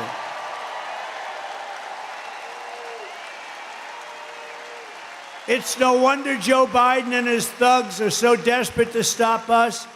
They know that we are the only ones who can stop them. We're the only ones. You know, we talk about Biden like he's a feeble old guy, and he is. But it's the people that surround him. I mean, he's perfect for them. This is the fascists and communists and some bad people surround him. I know just about all of them. I can tell you about all of them. Did you hear about our big victory in Florida last week? Did you hear? We won the big case. We're going to take down Trump. We're going to take down Trump. No, when you have a great court system, when you have honorable judges, people that really love the country, good things can happen. But we won that case in its entirety. That was the one. That's going to take them down. They've been saying that for, 8 years now, right? And here we are leading in every poll. We got to get it close. You got it close. You got it close. We don't want to talk too much. I always say, if we win, because I don't like saying when we win, because they cheat like hell. So if we win. But we got to get it close. We're close. 4 months. But you know what 4 months is in this racket? Like an eternity. 4 months is like an eternity, but we're leading by a lot, not just by a little. We're leading every state, every important swing state by a lot, and we're leading nationally by a lot, but we got to get it closed. The radical left Democrats rigged the presidential election in 2020, and we're not going to allow them to rig the presidential election in 2024. We're not going to allow it.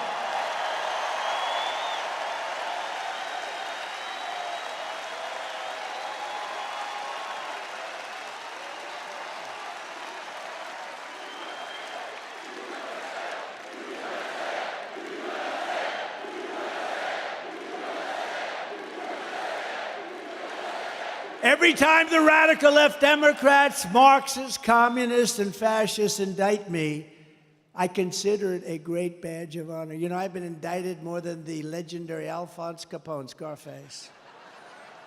He was a tough man. See that guy right there? Ultra MAGA. You're Ultra MAGA. He's tough as hell. But if Alphonse didn't like you, you would be in the foundation of a building rising someplace in your great state, right? He was not. He was a tough cookie, this guy. I got indicted more than Alphonse Capone. Think of it. My parents are looking down. I had wonderful parents. They never saw this for me. They never saw, let's see, I'm voting for, oh, I don't want to even read that one. Thank you. Thank you. I appreciate it. But I'm being indicted for you. Don't worry about these fake indictments. These aren't indictments. These are Biden indictments. These are a sick, weak, pathetic man who can't run an election. So he indicts his opponent thinking that's going to win. And in many cases, it would. You know, third world countries do this a lot. Banana republics do it a lot. We've never done it. And we're going to teach them why they can never do it again. Because it's actually hard to believe. It's actually driven our poll numbers way up. And then we had the debate. Did anybody watch the debate? Poll. Who won the debate? Biden or Trump? Poll, free poll. I just saved $300,000. Isn't it something these pollsters, I have Tony Fabrizio and McLaughlin back there. I got to be careful. But I just saved $300,000 doing that poll. They interview 97 people have been interviewed. And Trump is leading by a little smidgen. I got 25,000 people here or something. They got so many people outside. I wish we could include them. I'd love to get them in. Would anybody like to leave now and let the other people come? That's not nice. Never forget, our enemies want to take away my freedom because I will never let them take away your freedom. They want to silence me because I will never let them silence you. And in the end, they're not after me, they're after you. I just happen to be standing in their way, and I always will. Right? I always will, fellas.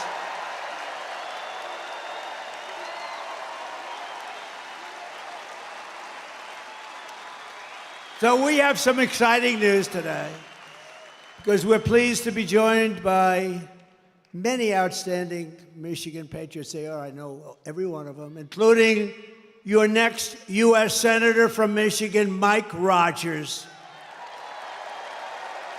And Mike is just as adamant as me. He'll vote to stop the invasion, end inflation, halt the outsourcing of Michigan jobs, and bring back the auto industry. You are going to double or triple your auto industry within the next 3 years under Trump. Mark it down. Mark it down. Because we're not taking their cars. We want them to build the cars here, using you people to build them. Also with us is another good man who is running for Michigan Senate seat, Sandy Pensler. Do you know Sandy? So I have a big announcement to make then. Sandy has just announced that he would like to do something very important tonight. So you have Mike, who's a total pro, Sandy, who's a total pro. I'd like to ask both of them to come on up, and I'd like to have Sandy make a statement first. Thank you. Come on up, fellas.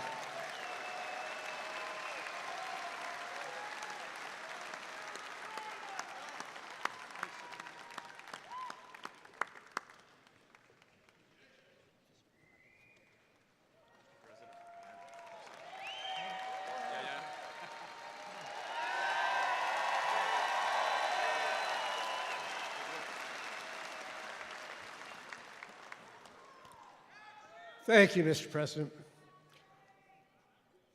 I was so inspired when President Trump kissed the empty uniform of Corey Compitore. I flashed back immediately to a couple days after 9/11 at the local firehouse where I hugged the lone remaining survivor and looked out at 12 empty uniforms. Thank you for honoring all of them as well.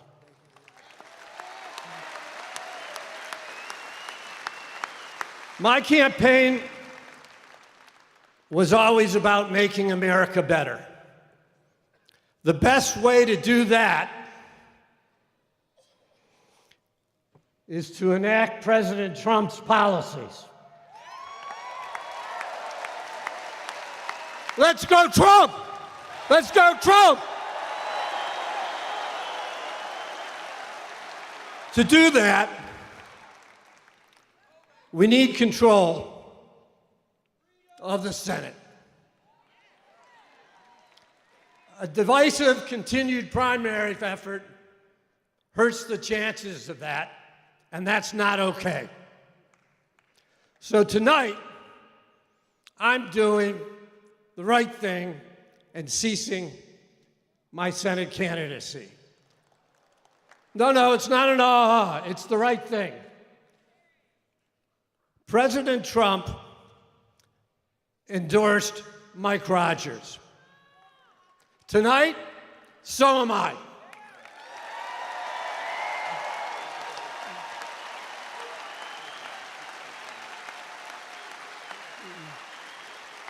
Mike's gonna make a heck of a senator.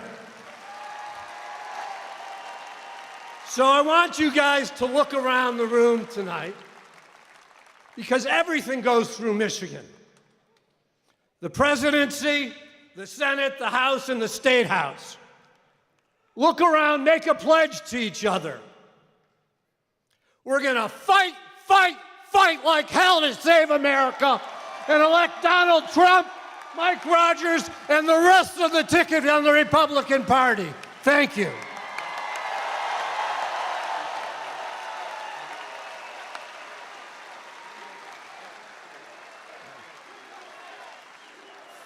Thank you, Sandy. I am honored to have you stand with us and all Republicans to win the state of Michigan. Thank you for your courage. Thank you for your leadership. You're going to be an important voice going forward in our party in Michigan.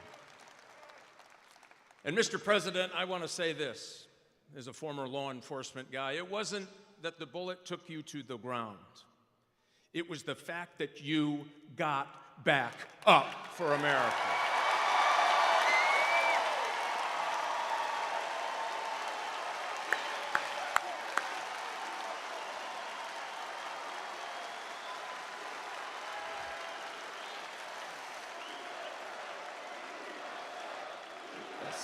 You bet.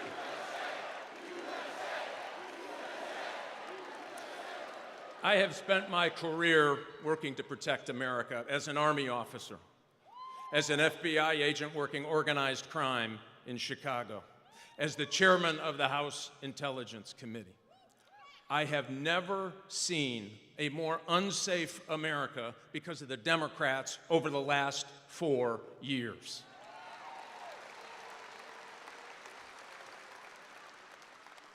Here's the good news, Mr. President. You will have a partner in the United States Senate that will bring manufacturing back to Michigan. We are the arsenal of democracy. We will be again in this great state.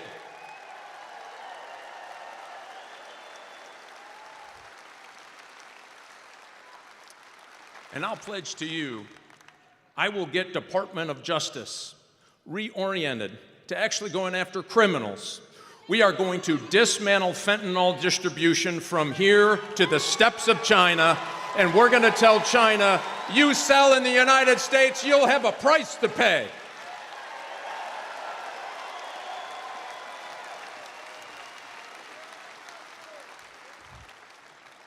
Mr. President, I'll guarantee you this as well.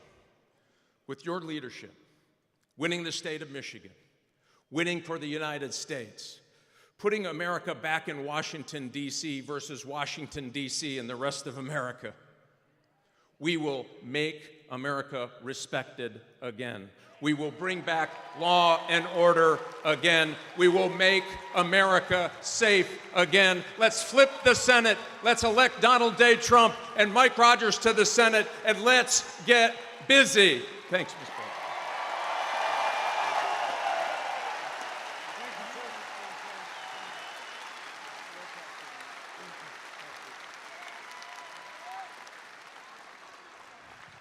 We're unifying the party, and that was beautiful to watch. Thank you, Sandy and Mike. And Mike, good luck. You're running against somebody that's such a bad senator. You don't even, I was there for 4 years plus. I don't even remember meeting that particular person. This is not a senator for Michigan.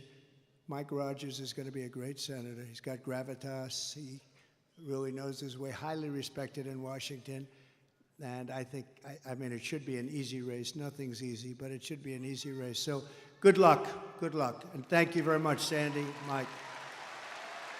We're also joined by members of Congress and they're great people, friends of mine, warriors. Jack Bergman. Jack? Thank you, Jack. Great job. A real friend of mine, somebody I was very much in favor of right at the beginning, John James. Thank you, John.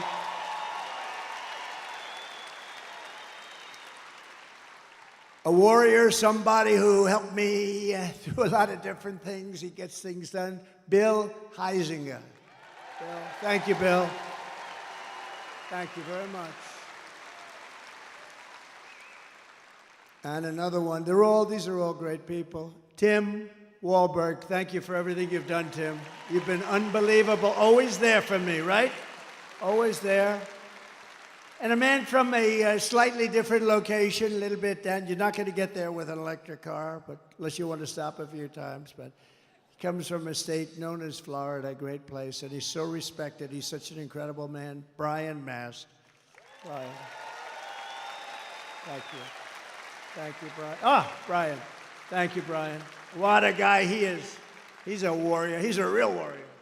Thank you, Brian. Michigan House Republican leader, Matt Hall. Thank you, Matt. Good job you're doing, Matt. Are we going to win, Matt? Will you please make sure? We need these local ones, right? That's right. Michigan Senate Republican leader, Eric Nesbitt. Thank you, Eric. Great. Thank you. Good job. A congressional candidate who I hear is doing very well, Tom Barrett. Tom, get in there and win. Good. A friend of mine who was really brave, ran a tough race. It's amazing, actually. Really did well. Her father was a very special guy who was in the steel industry, and he passed away. A battle with cancer, a long-time battle, but he was fantastic. And I got to know them both very well. She's a terrific woman. Tudor Dixon.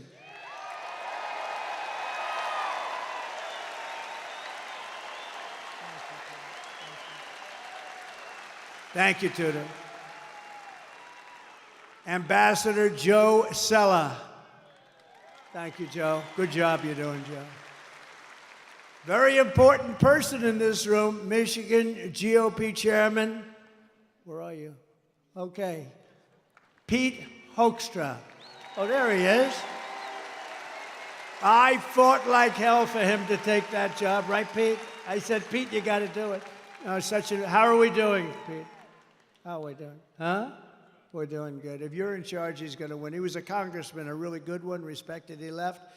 I made him ambassador. He was a great ambassador. And I then said, Pete, you got to do it. He lives here. I said, you got to do it.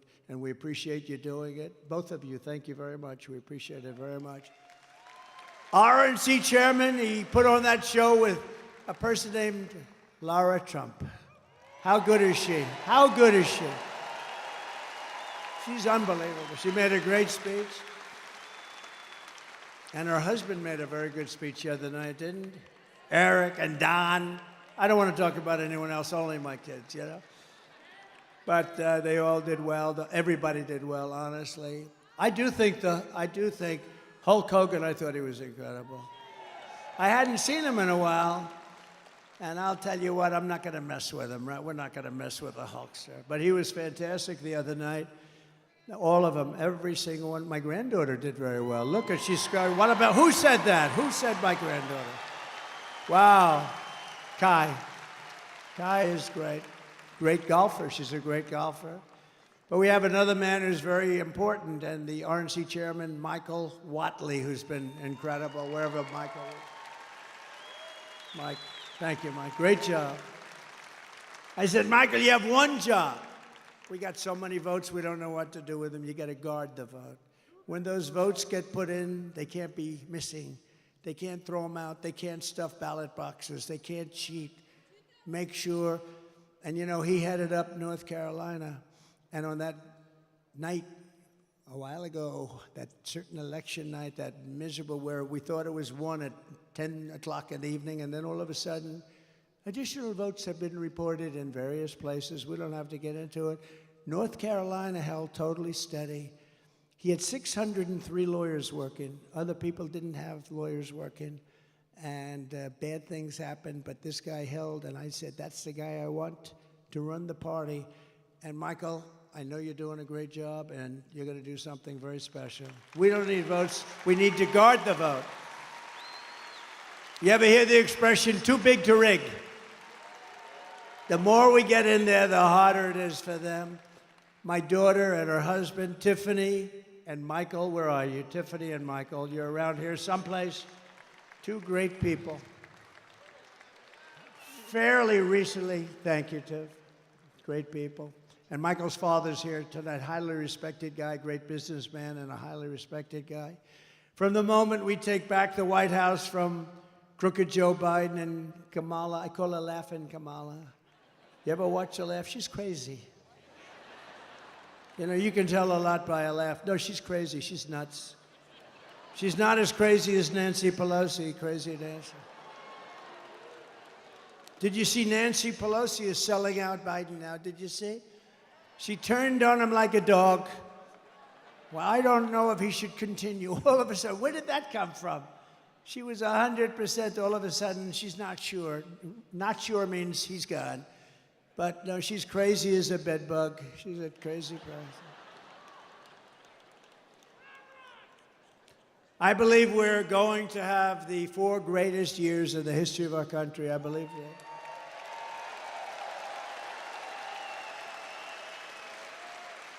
And I believe that Michigan is going to have the greatest of all of any of the states because I'm going to bring back your auto industry. I'm not going to take this. You know, in Mexico, they're building among the largest plants for auto manufacturing anywhere in the world. In Mexico, near the border, they think that they're going to make cars and sell them into the United States and lose all our jobs. It's not happening. And you know who owns those plants? China! China owns them. And we're not letting it happen. We'll put 200% tariffs on, 400, I don't care what would. Whoever is building your plants, we're not allowing any of those cars to come into the United States, okay? We're telling that to Mexico right now. You want to build those plants? A friend of mine who builds plants, that's all he can do. He's a great guy, but his strength is plants. If you say walk across the street, he's not that good at it. But to build a plant, he has no problem. He builds a great auto plant. So I said, I'd like to see one. Take me. He goes, well, we'll have to go to Mexico. I said, what about the United States? No, not so much. He goes, they're actually some of the biggest in the world being built right now in Mexico. I said, this happened over the last couple of years with this stupid president that we have. Stupid. He's a stupid person. And I can say it because, you know, once he weaponized justice, you know, I would never talk about a president like that. Once he weaponized justice against me, I said, oh, wow, that's really incredible. That's never been done before. I can do it. And I'm knocking them out. But sometimes you have crooked judges. We have some real crooked judges, too. That's the only way. The only way I can lose is crooked judges, but we'll get it overturned, anything that happens. But once he weaponized, I wouldn't talk that way. In fact, before this happened, before he did this, I treated him not nicely, but I treated him with far more respect than I do right now.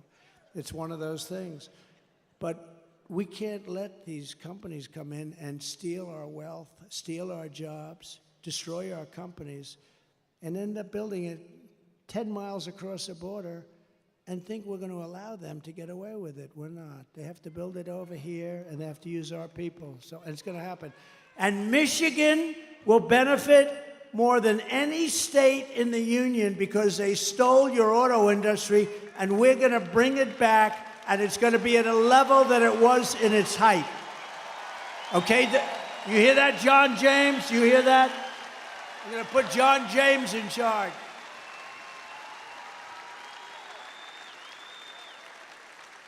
And the amazing thing, it's not even hard to do. It's not even hard. It's so crazy. You know, if you want to build something in China, you're building it here and you send it over there. We don't want it. They'll charge you like 250% tariff. We don't want it. Then you get an invite. Build your plant over here. So these companies, they go over there. Harley-Davidson did it in India. They couldn't sell. They had a 200% tariff on motorbikes. I had them in the office in the White House, the Oval Office, and the head of Harley-Davidson. I was disappointed in that, actually. We were talking about it. I was telling them the problems, and I was going to help them out. But I said, how are you doing in India? No good. Why? We have a 200% tariff. In other words, if we sell a bike, they have like this massive tariff. And I said, well, if you have a 200% tariff, that means you're not going to be able to sell any. But they invited them over to build a plant, and Harley-Davidson went, and I guess they're building the plant or built it or something. But that's what they do. I don't blame India. I blame us for allowing it to happen. It's not going to happen anymore. I had it stopped, and then we had the COVID fight. We had to fight COVID. We did a great job. We never got the credit. We got credit for military. We got credit for everything. I defeated ISIS. We did unbelievable things. Unbelievable. We got the biggest tax cut in history, the biggest regulation cuts in history. You know, when I go to the companies, the big companies, highly sophisticated, I said, so I got you the biggest tax cuts in history, and that was good for jobs. And I got you the biggest regulation cuts in history, and that was good for jobs. If you could only have one, would you take the regulation cuts or the tax cuts? Every single person, and I must have asked the question 200 times over the years, said the regulation cuts were more important than the tax cuts. Can you believe it? You wouldn't think that. But we got you the biggest regulation cuts in history. Before I even arrive at the Oval Office, shortly after we win the presidency, we win. We're going to all win it together. I will have the horrible war between Russia and Ukraine settled. And I will be the only one that can make this statement. I will prevent World War III from happening. You're very close to World War III.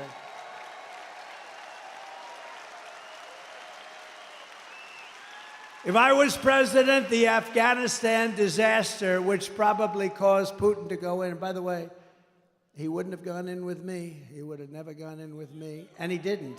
And by the way, he didn't. But the Afghanistan disaster, not the fact we're getting out. I was getting out. After 21 years, you get the hell out. But I would have kept Bagram. It's 1 hour away from where China makes its nuclear weapons. We gave it to them so stupidly. It's one of the biggest airfields in the world. We built it many years ago for billions of dollars. We were going to keep that. We were going to man it, keep it. Think of it, 1 hour away. You know who has it now? China has it now. How stupid are we? Should have kept that. And you know the lift? The lift should have been done at Bagram, not their little local airport where they had riots all over the place, and then the bombs started going, killing 13 of our great people, obliterating, I heard the number this morning, 47. That's maybe the right number because we're looking at 47, you know that, right? Obliterated 47 great young Americans, their legs gone, their arms gone, their face just wiped out.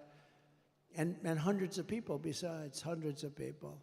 the worst catastrophe, the worst, most embarrassing disaster, I think, ever that happened ever in this country. And because of that, I think Putin looked at that, the incompetence, the stupidness of Milley and these guys that don't know what the hell they're doing, and he looked at it and he said, this is a great time to go into Ukraine.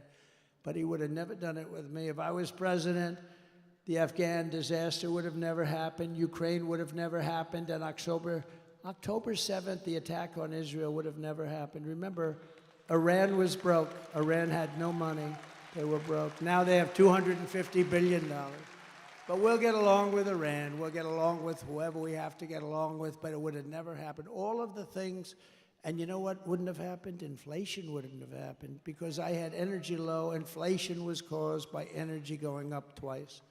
I will restore a thing called peace through strength. That's what we have. Remember, I'm the only president in 80 years that I started no new wars. I finished some. Totally defeated the ISIS caliphate. In my next term, we will build a great Iron Dome missile defense shield over our country, a dome the likes of which has not been seen. And it will be entirely built in the USA, and much of it will be built right here in Michigan. Why shouldn't we have the same protection that other countries have built? Why shouldn't we have the same protection that Israel has and that other countries have? And Ronald Reagan wanted to do this many years ago, but honestly, we didn't have the technology. Now we do. 301 missiles were shot at Israel, and almost every one of them was knocked out of the sky. It's an unbelievable technology. And it's our technology, and we're going to use it for our country, and we're going to be a lot safer than not having it. The Iron Dome, we're going to build the great Iron Dome, the latest and the greatest, and much is going to be made right here in Michigan, as you can imagine. And we will not cut one penny from Social Security or Medicare. And they are really, you know, they want to raise the retirement age. Biden wants to raise the retirement age and they're going to. You know why? All of these immigrants coming in, they're trying to put them onto Medicare and Social Security. So not only do they want them to vote, they want to destroy Social Security and Medicare. It's not going to happen, and we're not raising your age. One day, he's going to destroy. First of all, he doesn't have any idea what the hell he's doing. But I kept that promise 4 years ago. Remember, they said, he'll come in and raise Social Security. I went through 4 years. It was never even a topic that was allowed to be discussed. Because we have, between the liquid gold under our feet and all of the other things and the growth mechanism that we have in this country, we don't have to cut Social Security, which people have earned, and we're never going to cut it. And when you hear that stupid guy, that low IQ guy, get up and say, I inherited 9% inflation. False. He inherited 1.4, but really nothing. And when he says, he's going to raise Social Security, no, false. He's going to raise it because he's stupid. That's why he's going to raise it. Don't believe it. They have this line where it goes one after the other. But one thing, it's very simple. They're going to raise your taxes 4 times, and that's there because they don't want to renew the tax cuts that I gave. It's approximately a 4 times increase, and they don't want to renew them. But you can't believe these people when they get up. Biden and I watched Camilla the other day, brilliantly put on Fox. I don't know why Fox does it. Please, Fox, will you please get smart? Will you please get smart? And she's ranting, right? He is going to destroy Social Security. He's going to destroy Medicare. He's going to destroy this. I mean, just made up. It's just sound bites. It's disinformation. That's the other thing they're good at. They say anything they want to say. I am going to protect your Social Security. We're not going to be raising the number of years. We're not going to raise it by 1 day, let alone 1 year or 5 years or 10 years like some stupid people want to do. We're going to grow our country. It's going to be growth. And it's going to be using the assets and resources that we have, much of it right under the ground. We're going to rebuild our cities into beacons of hope, safety, and beauty better than they have ever been before. We're going to have to work with the Democrat governors and mayors on that. But our cities are just horribly run. And then we have our capital, our beautiful capital in Washington, D.C., We're going to take it over. We're going to clean it up. We're going to renovate it. We're going to rebuild it. We're going to make our capital the most beautiful anywhere in the world. We're going to get rid of the nightmare of murder and crime. And it will become the most beautiful capital anywhere in the world once again, but far more beautiful than it was before. And when you want to go from Michigan to see the Washington Monument, yes, we're keeping the name Washington. We're not changing the name. Or the Jefferson Memorial, where there's a big move to change the name. We're not changing the name. Remember when they were knocking down statues and I was president, and I found an old bill, and I reenacted the old bill. Anybody touching, knocking down, or even trying to harm any of our great statues or monuments goes to jail for a 10-year period with no commutation and no shortening of the sentence. And it was a beautiful sight as we watched everybody leave town. They left town so quickly. They left town. We said, bye, everybody. No, we have to meet people that have evil intentions. They wanted to knock down the Jefferson. If I didn't get the military out to save the Jefferson Memorial, they would have done a job. But I found this old law that today we're almost incapable of producing things like that. 10 years, and there's nothing like good behavior, and you get out in 2 days. It's 10 years in jail if you touch our monuments, if you even try to knock them down. I had a news conference, I signed it, and everybody left town. It was a beautiful thing to do. We're not doing it. We won't be changing the name of Jefferson, Washington, Lincoln, like they did our forts. I get out of office, they did our forts, right? We won 2 world wars in those forts, and now they have different names, many of them. Fort Bragg, and the people that live next to Fort Bragg are not happy. They're not happy. They changed the name. We won 2 world wars out of Fort Bragg, and then they decide to change the name because they think it's politically correct. On day 1, I will sign a new executive order to cut federal funding for any school pushing critical race theory, transgender insanity, and any other inappropriate racial, sexual, or political content onto the shoulders of our children. And I will not give 1 penny to any school that has a vaccine mandate or a mask mandate. And I will keep men immediately, day 1, out of women's sports. And I will fully uphold our very important but under siege Second Amendment, as I did for 4 years. And I got the full endorsement from the NRA. You saw that. They gave us their full, strongest endorsement. No, for 4 years I protected, and it was not that easy to do. We will protect innocent life, and we will restore free speech, and I will secure our elections. Our goal will be one-day voting with paper ballots, proof of citizenship, and voter ID. It's very simple. But until then, Republicans must win. We have to win, win, win, win, win. We want a landslide that is too big to rig. I said it before. I'll say it 100, 200, 300 times before that very spectacular date. But, remember, November 5th is not really the date. It starts in early September, North Carolina and some others, because now we have these ridiculous laws where you can vote before the election, after the election. We got to have one-day voting, one-day voting. What happened to those ballots that were over there last week? Oh, sir, we moved them around a little bit. Oh, really? I mean, think of it. You vote 2 months early. Nobody knows what the hell's going on. Where are all the ballots that happened? Why are they using a shovel? They're shoveling off. You ever see what goes on? Take a look at what happened in Georgia. They're shoveling ballots into wheelbarrows, moving them around.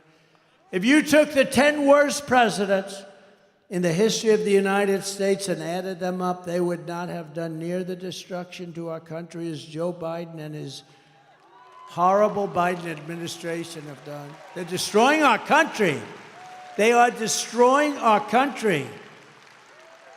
And we get up and we have levity, we have laughter, but honestly, there's really nothing funny about it. They got millions and millions of people, many of whom are criminals and terrorists, flowing through, and people from mental institutions flowing through into our country totally unchecked. And they moved many of them into hotels. Some of them are luxury hotels. Hotel owners are making a fortune. They're destroying their hotel in a certain way, but they're making a fortune. And our military is living on the street with nothing.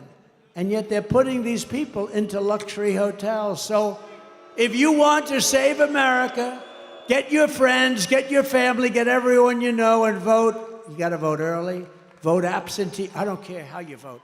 You know, they all say, oh, sir, we have to vote early. Well, you know, a lot of times you vote early, that's God. You got to vote, and you got to follow your vote. Make sure it doesn't get canceled out. You can do it. Vote on election day. I don't care how you vote. You've got to vote. Vote early if you want. Everyone's saying vote early. I don't. Look, you got to vote, and you got to get out and vote. You got to protect your vote. That's what Michael's doing. He did it better than anybody else in the country in North Carolina. That stayed right here when Georgia went down, when Pennsylvania went down. It stayed right there. All of a sudden, in certain states, they found all these votes. A totally rigged election. We're never going to let it happen again, because this time if it happens, we're not going to have a country. We won't have even a semblance of a country left. And if you want to help us ensure election integrity, sign up. It's called protectthevote.com. Protectthevote.com. Sign up. And that's on election integrity. You got to watch and watch very carefully. So in conclusion, from Marquette to Midland, from Lansing to Flint, and from Detroit to right here in Grand Rapids. We've had great victories in Grand Rapids. Remember when we won the state of Michigan? Now, we did much better the second time, but I won't mention that. But remember, and I was at Grand Rapids, and we came in, and we had a crowd like nobody ever saw late in the evening. Remember that? You were there? And we had a crowd like nobody's ever seen before. I said, why would we lose Michigan? And we ended up winning Michigan. I was right. Actually, Bill Clinton told Hillary that he was in Michigan. You're going to lose. You know, he's a good politician. You had a natural instinct. He said, you're going to lose Michigan. You're going to lose Wisconsin. They said, whoa, why are we listening to this man tell us this? And he was right. Wisconsin and Michigan. I said, why are we going to lose? We had 49,000 people show up. She had like 300 people show up. I said, why are we going to lose? And we won. We won Michigan. And then we did much better the second time, but bad things happened. We're not going to let that happen anymore. We stand on the shoulders of the brave Michigan patriots and tough Michigan workers who manned the first assembly lines. You remember that? Does anybody remember that? It's a long time ago. Anybody remembers that? They're extremely old. Is there anybody that wants to admit? They revolutionized industries and turned this state into a manufacturing powerhouse like no other. And we're going to bring it back. And we're going to bring it back. I'm not talking about lots of other industries. I'm talking about the auto industry, because it's such a big industry. I could say we're going to bring back cement. We're going to bring back all sorts. I'm just talking very simple. It's so simple. It's going to happen so fast. You're going to be at a level as though you were from 30, 40 years ago. You're going to manufacture cars again at a level that you haven't seen in many, many decades. You probably have to get rid of this fool, this stupid idiot representing the United Auto Workers, because he sells the auto. You know, I'm much more popular than anybody with the auto workers. We're going to get 95% of their vote. But they have a guy that, I mean, he pushes the electric mandate, and they're going to be made in China. They got to get rid of that guy. He's bad news. Your Michigan ancestors gave us Motown, the Mustang, and the might of the American Midwest, and it really is a might. They forged the steel, laid the railroads, tilled the fields, fought the battles, and won the victories that made America into the greatest and most powerful nation in the history of the world. That's true. It was the most powerful. But now, we are a nation in decline, and it's a very serious decline. We are a failing nation. We are a nation run by fools and stupid people. We're a nation that has lost its confidence, its willpower, and its strength. We're a nation that has lost its way. But we are not going to allow this horror to continue. We're not going to let it happen. Less than 4 years ago, we were a great nation, and we will soon be a great nation again.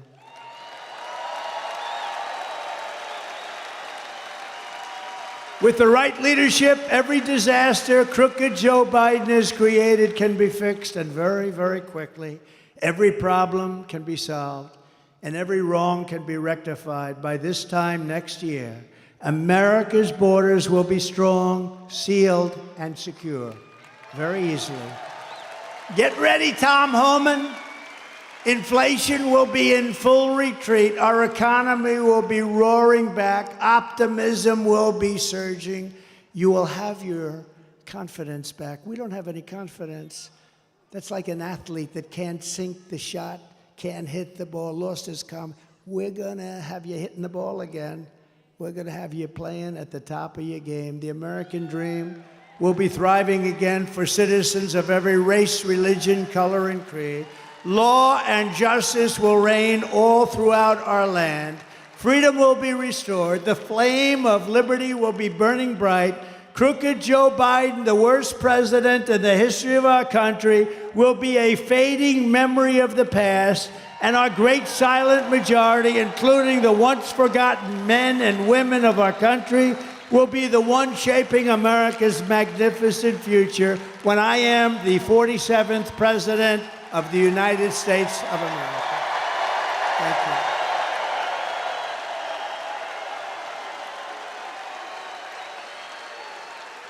Because we are all Americans, and together we will show November 5th to be the most important day in the history of America. It will be the most important day.